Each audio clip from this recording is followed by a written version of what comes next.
के सामने जब सच्चाई को बयान किया जा रहा था तो प्रधानमंत्री नाराज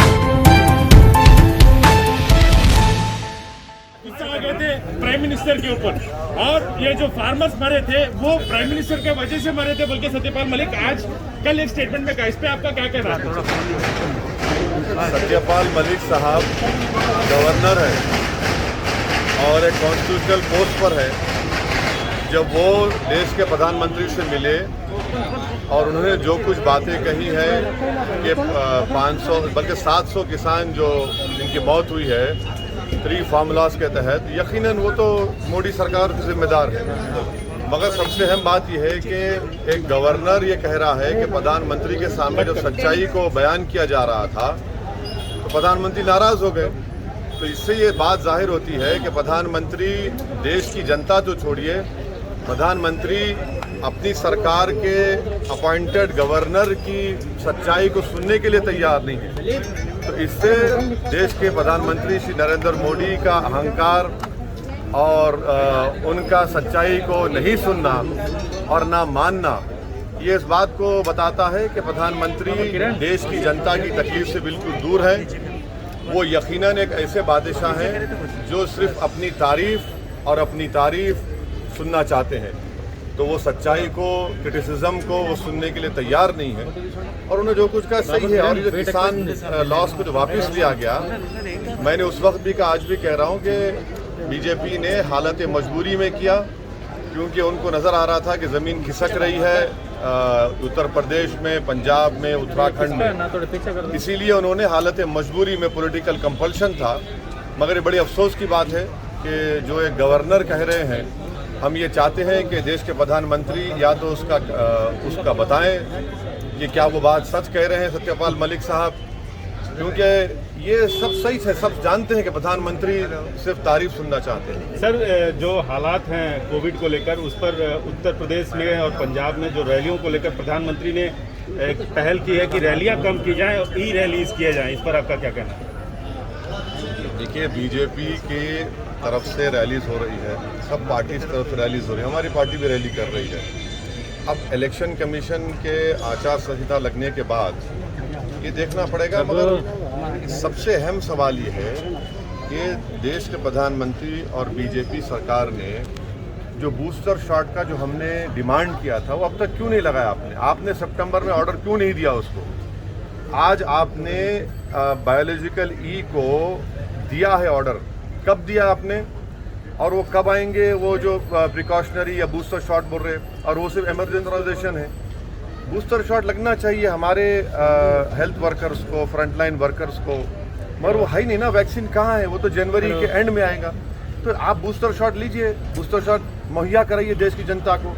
जो कोविड की सेकेंड वेव में गलती की थी, दोबारा अब आप कर रहे हैं। सर, आज बच्चों के लिए अटैक करना नहीं हुआ क्या? मतलब आज बच्चों के लिए वैक्सीन शुरू की गई है।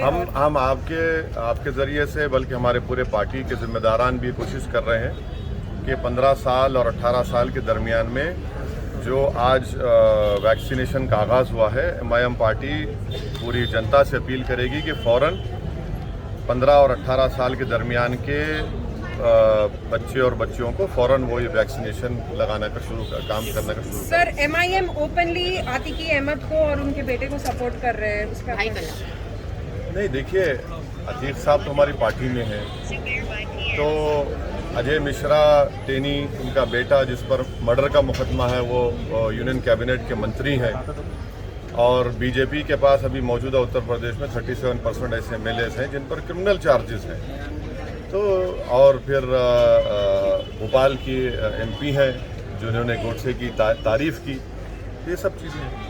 सर, अभी ये मामला उठाना, सेंटर को अटैक करना नहीं हुआ क्या? फार्मूला उसको तो अभी रिपील कर दिए थे, मगर अभी यूपी का एजेंडा नहीं है ये करना। किसका? ये जो अभी सेंटर के ऊपर अगेंस्ट सत्यपाल मलिक बोलना और अपोजिशन फिर टारगेट करना, ये कितना तक आप देखते हैं? सही समझते हैं? अरे, आप तो ऐसा बीजेपी स्पोक्सपर्सन की तरह मुझसे सवाल कर रहे हैं। गवर्नर है, मजाक है क्या कोई? गवर्नमेंट ऑफ इंडिया मोदी साहब हेड कर रहे हैं, उनका अपॉइंटी है। अब आप अगर गवर्नर की बात का यकीन नहीं करेंगे, चलिए आप ओवैसी की बात का यकीन नहीं करेंगे, मगर गवर्नर है ना, गवर्नर कह रहा है कि प्रधानमंत्री सच्चाई सुनने तैयार नहीं है। और कितनी बेहिसी से देश के प्रधानमंत्री कह रहे हैं कि मेरी वजह से मरे। हाँ, आपके कानून बनाने की वजह से किसान मरे, आप ही के कानून बनाने से बने, सारा देश जानता है। मगर 10 मिनट में प्रधानमंत्री गवर्नर से वो खुद कह रहे हैं कि उनसे बहस हो गई, झगड़ा हो गया। ये ठीक नहीं है। देश के प्रधानमंत्री का ओहदा बहुत बड़ा है, गवर्नर का ओहदा भी है। प्रधानमंत्री एक यकीनन एक बादशाह बने हुए हैं और बादशाह सलामत के दरबार में सिवाय तारीफ के और सर झुकाने में कुछ मिलता नहीं था। मगर ये जमहूरियत है ना, ये तो लोकशाही है।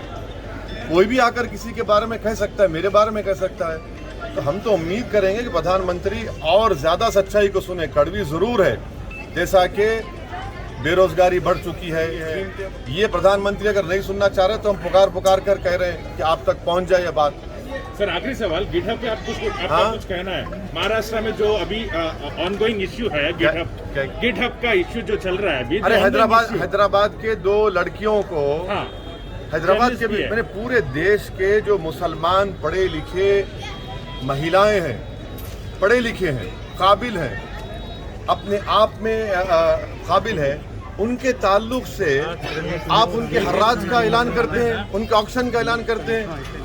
ये कौन लोग हैं ये? और देश के प्रधानमंत्री को, देश की सरकार को इनको पकड़ना चाहिए, अरेस्ट करना चाहिए। अरे भाई, ये मुसलमान जरूर है मगर किसी की बेटी है, किसी की बहन है, किसी की माँ है, उसमें एक 65 साल की महिला भी है।